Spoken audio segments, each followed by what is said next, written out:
Dassasaa Birruu, Baaroo Tumsaa, Elomoo Qilxuu, Jaarraa Abbaa Gadaa, Abishoo Garbaa, Hayilee Fidaa, Maannoo Mazannir, Hayila Maariyaam Gammadaa, Garasuu Dhukii, Asaffaa Shaaroo Lammii, Bakar Abdii, Caalii Shonee, Oliiqaa Dingilii fi oduu keenya jalqabaatiin hidhamtoonni siyaasaa Oromoo kanneen himata obbo Jawaar Mohaammed jalatti argaman guyyaa irraa mana murtiitti dhiyaatan. Hidhamtoonni siyaasaa mana murtii olaanaa Dhaddachaa Lidatatti dhiyaachuun manni murtichaa himatawwan 10 namoota galmee Jawaar Mohaammed jalatti himataman 24 irratti dhiyaataa ture keessaa 6 akka addaan citu murteessee jira. Himatawwan addaan akka citan taasifaman obbo Jawaar Mohaammed dabalatee namoota 12 irratti labsii bulchiinsaa fi to'annoo meeshaa waraanaa 77 irraa 2012 bu'uura godhachuun kan baname ta'uunis ibsamee jira. Manni murtichaa Dhaddachaa ammaan dura Majjii 12 bara 2021 oolan abbaan halangaa himatawwan garagaraa akka fooyyessu ajaja kennuun isaanii yaadatama.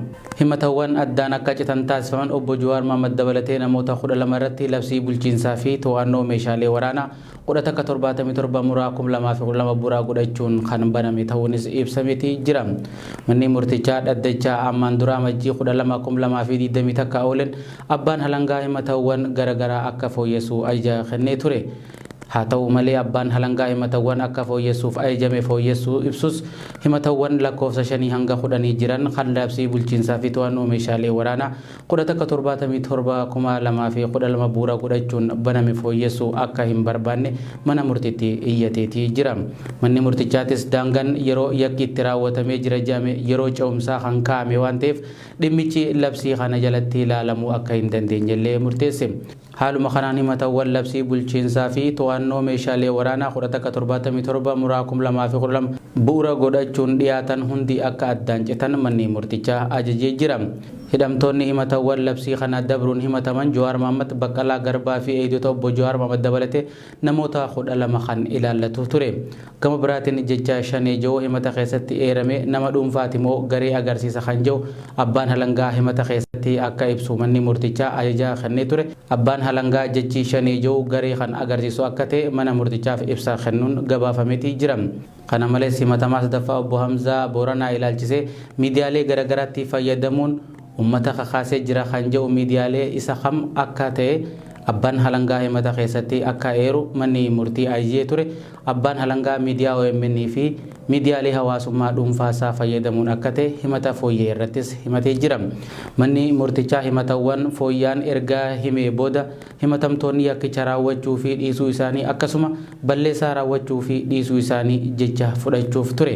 Haa ta'u malee abukaattoowwan hidhamtoota jecha fudhachuudhaan duratti himatichi sirriitti fooyya'uu isaaf beellamni biraa akka kennamuuf gaafataniiti jiran. Manni murtichaas yaada abukaattoowwanii fudhachuun amajjii 19 bara 2013 akka lakkoofsa Itoophiyaa yookaan amajjii 27 2021tti beellama qabatee jira. Hidhamtoota siyaasaa keessaa Dhaddachaa irratti yaada kan kennan obbo Jawaar Mohaammed fi obbo Dajanee Xaafaa yakka akka hin hojjetinii fi itti yaadamee filannoo keessaa isaan baasuuf hojjetamaa akka jirullee dubbatan. Obbo Jawaar Mohaammed nuti yakka dalaynii akka hin qabne abbaan halangaatu ni beeka. Filannoo dhufaa jiru irratti hirmaachuun nagayaa fi tasgabbii biyyattiif gaariidha jechuun dubbachuun isaa gabaafamee jira. Dhaddachi guyyaa irraattis akkuma Dhaddachaa torbee dabree banaa ta'uu kan himan hirmaattonni yeroodhaan bakkichatti argamuun hordofaa akka turan hirmaattota keessaa kanneen BBS dubbisee himaniitii jiran. Dhaddacha irratti kanneen hirmaatanii turan uffata keelloo uffachuun isinii wajjin jira dhaamsa jedhu hidhamtootaaf dabarsaniiti jiran. Boordiin filannoo biyyaalessaa Itoophiyaa filannoo biyyaalessaa marsaa 6ffaaf gaggeeffamuuf jiru kan ji'a 4 qofti hafee gabatee yeroo filannoo baasuun isaa ni yaadatama. Addi Bilisummaa Oromoo fi KFO'n bakka hooggantoonni keenya olaanoon hanga gaditti hidhamanii jiranii fi waajjiraaleen keenya bakkoota garagaraatti cufamanii jiranitti filannoo irratti hirmaachuun nutti ulfaata jechuun ibsa baasuun isaanii ni yaadatama. Godina Harargee lixaa magaalaa Baddeessaa keessatti dargaggoonni ji'oota muraasa dura hidhamanii jiran dararaa ulfaataa keessummeessaa jiraachuu gabaasan BBS dhaqqabinee addeessa. Akka gabaasaa kanatti artistii Falmii Siraaj kan muddee 18,2020 magaalaa Adamaa keessatti hidhamee ture gara magaalaa Baddeessaa geeffamuun waajjira poolisii magaalaa Baddeessaa keessatti dararamaa jira. Kana malees hojjettoota mootummaa kanneen akka Billisaa Yusuf, Nasiiboo Ahmadoo fi Naasir Muhammad dabalatee qeerroowwan hedduun mana hidhaa magaalaa Baddeessaa keessatti hiraarfamaa jiraachuu gabaasan BBS dhaqqabee ni mul'isa. Akkuma beekamu gabaasni keenya irraan tanaa waa'ee hidhamtoota magaalaa Baddeessaatti hidhamanii achi keessatti dararamaa jiranii fi akkasuma ammaas keessattuu aartistii Falmii Siraaj kan magaalaa Adaamaa ganda naannoo Booleetii qabamee achi buuteen isaa dhabamtee ammaan tan ammoo magaalaa Baddeessaa Maniidhaa keessatti dararaa hedduu keessa jiraachaa akka jirudha odeeffannoon hanga ammaan tanaa nuti qabnu.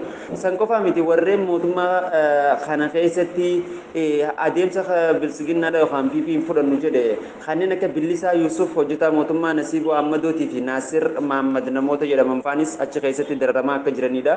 Keessattuu aartistiin Falmii Siraaj sirboota dhiyeenyatti aartistii reefuun tana lafaa dhufaadha magaalaa Adaamaatti qabamee achitti ture. Kanaan duraas gabaasa keenya kanaan dura keessatti hedduu beeyisaati kan turre.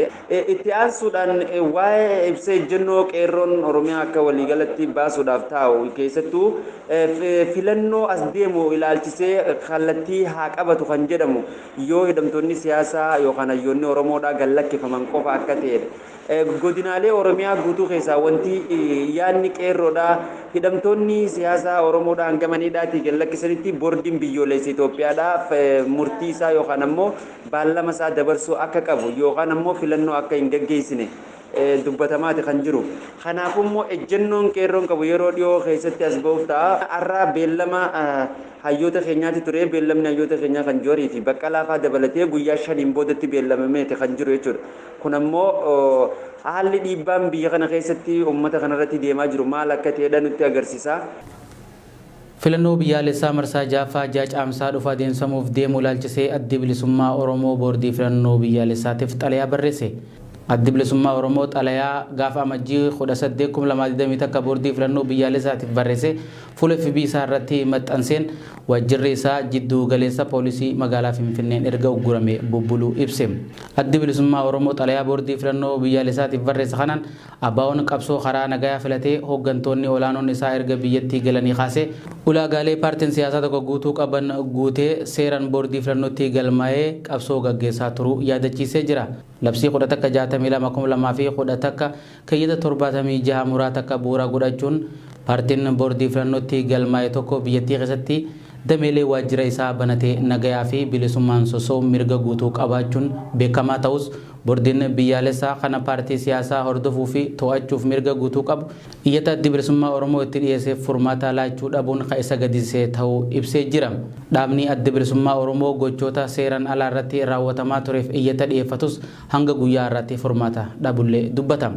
Iyyata addi bilisummaa Oromoo yeroo garagaraatti boordiitti dhiyeessaa ture keessa waajjiraaleen isaa kutaalee biyyattii garagaraa keessatti humnoota nageenyaatiin cufamuu fi keessattuu ammoo waajjirri guddichi jiddugaleessaa jalqaba ji'a hagayyaa 2020 irraa kaasee poolisoota magaalaa Finfinneetiin to'annaa jala oolu wajjin wal qabate iyyata dhiyeeffachuus yaadachiiseeti jira. Poolisoonni kanneen erga waajjira ABO guddicha keessaa hooggantootaa fi hojjettoota baasanii booda dhaabbataan achitti ramadamanii jiraachuu isaanii hojii dhaabbatichi hojjetu irratti dhiibbaa guddaa uumee jira. Kanaaf addi bilisummaa Oromoo walabummaan socho'uun hawaasa gurmeessu bakkoota adda addaatti waajjiraalee banuu fi hojii hojjechuu akka danqamee jiru ibse. Kun hundi adda bilisummaa Oromoo kan heeraan galmaa'ee qabsoo karaa nagaatiin gaggeessaa jiru itti yaadamee dorgommii siyaasaa keessaa baasuuf hojjetamaa jiraachuu irra deddeebi'uun iyyata galfachaa jiraachuus ibsee jira dhaabbatichi. Kanarratti filannoo biyyaalessaa marsaa jaffaa adeemsifamuuf jiru boordiin filannoo biyyaalessaa galmee yeroo baasee ji'a 4 qofa kan hafe keessatti kan filannoon mallattoolee fi sochiileen duulana filadhaa kan ji'a tokko hafe keessatti yaa'ii waliigalaa yaammannee keenya kan yeroo garagaraatiif furmaata osoo hin kennin jiraachuun kan isa gadisee ta'uu ibseeti jira. Kanas ta'ee san boordiin filannoo biyyaalessaa waajjirri ABO kan seeraan ala humnoota mootummaatiin to'atame akka gadhiifamu mirgi bakkaa bakkatti socho'uu akka eegamus gaafate osoo waajjirri ugguramee furmaata hin argatin filannoo biyyaalessaa irratti hirmaatuun rakkisaa ta'uu hubatee boordiin filannoo biyyaalessaa fi mootummaan yeroon furmaata akka laatus ABO'n gaafatee jira. Jiraatan aanichaa tokko BBS'tti hime akka jiraatan aanichaa kun himetti humnoonni naannoo Affaarii ji'oota dabree kaasee manneen jiraattota baay'ee ibiddaan barbadeessanii jiru. Hanga ammattis gandeen humnoota kanaan barbadeeffamanii fi jiraattonni qe'ee irraa gadhiisanii baqatan hanga ammatti hin deebinee jira. Yeroo ammaa gandoota dhaqaachoo jedhamu qofaatu humnoota kana jalaa bahee jira. Kanas barbadeessuuf guyyoota muraasaa dura irra deddeebiin dhukaasaa bananii qeerroowwan Oromoo kanneen naannichaa jiraniin dura dhaabbatamee ofirraa deebifamee jira. qaamonni bulchiinsa aanaa baatee bulchanis tahee raayyaan ittisa biyyaa naannicha qubsiifame shira uummata Oromoo walloo dhabamsiisuu irratti hojjetamaa jiru keessaa waan harkaa qabaniif uummata keenya irraas amanamummaa hin qabanii ja'a jiraatan achirraa dubbifne kun gama biraatiin aanaa harxummaa fursii magaalaa Caffaa Roobii keessatti Oromoota waliin dha'uuf shirri hojjetamaa jiraachuullee himaniiti jiran ammas haalli jiru hammaataa ta'uu kan dubbatu jiraatan walloo irraa dubbifne kun uummanni meeshaalee gahaa waan hin qabneef humna sadarkaa naannootti hidhate akka gandatti dura dhaabbachaa waan jirruuf haalli kun ulfaataadha jaam. Haalli naannoo keenya akkuma duraan odeeffannoo qabdan gabaasaa turtanitti biyyi sodaachisaadha. Humni addaa naannoo Fariidaa haala adda ta'een of qopheessaa jira akka jedhamu odeeffannoo qulqullaa'ee kan qabnu uummanni keenya hanga danda'ame akka of eeggannoo godhu. Kanaafuu uummanni keenya akka kana duratti manee hedduun barbadaa'ee ni beeka. Ammas immoo manoota hafan yookaan ganda hafan ganda dhakaachuu fi ganda shari'aa ni barbadeessinaa kan jedhan karoora guddaa qaba. Shari'aa bakka jedhamu barbadeessuudhaaf humni addaa naannoo Affaar sagantaa karoora qabaa. Akka humna adda ta'een of qopheessaa jira. Daangaa irratti uummanni keenya akka of eeggannoo taasisu gurra uummataati yoo nuuf keessan gaariidhaatti fakkaata. Dhaabbanni mootummoota gamtoomanii Itoophiyaa naannoo Tigraay magaalaa Maqalee keessatti dubartoota humnaan dirqisiisanii gudeeduu dabalatee miidhaan saalaa irratti hundaa'e raawwatamaa jiraachuun kan isa yaadesse ta'uu ibsee jira. Dhaabbata mootummoota gamtoomanitti bakka buutuun sababa walitti bu'iinsan miidhaan saalaa irra ga'u kan qorattu yeroo dhiyoowaas humnoonni waraanaa dhiyeenya kana magaalattii to'ate haleellaa sodaachisaa fi ijoollee dabalatee miseensota maatii dirqisiisanii gudeeduu jiraatota irraa ragaa argachuu ibsee jira. Magaalattii keessa dubartoonni baay'een humnoota waraanaatiin gudeedamaa waan jiraniif manneen yaalaa dubartoota ulfaa kanneen Sasaa Birruu, Baaroo Tumsaa, Elonoo Qilxuu, Jaarraa Abbaa Gadaa, Abishoo Garbaa, Hayilee Fidaa, Maannoo Mazannir, Hayila Maariyaam Gammadaa, Garasuu Dhukii, Asaffaa Shaaroo Lammii, Batar Abdii, Caalii Shonee, Olii Qaadingilii.